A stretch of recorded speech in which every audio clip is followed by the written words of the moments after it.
Laurie, 19 ans, a fait partie des essais cliniques du nouveau médicament pour traiter le syndrome de Morquio, une maladie génétique rare qui affecte d'abord les os. Avec le temps, les hanches et les genoux vont se déformer, entraînant d'importantes chirurgies. Avant, j'étais tout le temps dans ma chaise roulante. J'avais vraiment... Ça commençait à détériorer un peu là, depuis mes opérations. Si je devenais de plus en plus moins autonome, dans le fond. La maladie se traduit par une petite taille et touche une personne sur 50 000. Au Québec, une quarantaine de patients en souffrent. C'est une maladie qui diminue l'espérance de vie si elle n'est pas traitée parce qu'elle va atteindre les fonctions cardiaques et pulmonaires au fil du temps.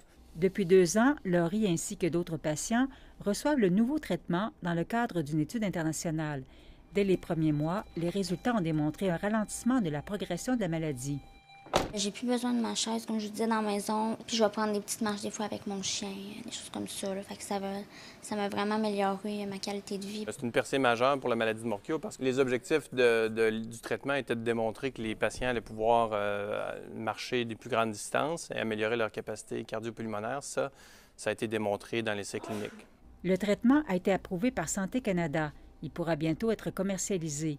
Son prix, dans un premier temps, pourrait tourner autour d'une centaine de milliers de dollars par année. Les familles touchées demandent à Québec qu'il soit remboursé par le régime public, comme c'est le cas dans d'autres pays. C'est essentiel d'avoir accès à ce médicament-là pour sa vie, parce qu'autrement, ça se détériorerait. C'est une maladie que si on ne traite pas, de toute façon, la maladie évolue.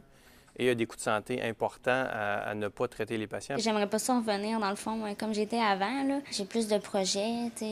Comme là, je travaille à temps plein en esthétique. Pour l'avenir, je me vois vraiment continuer dans cette option-là, d'être vraiment indépendante. Là. Ouais. Ici Nicole Germain, Radio-Canada, Québec.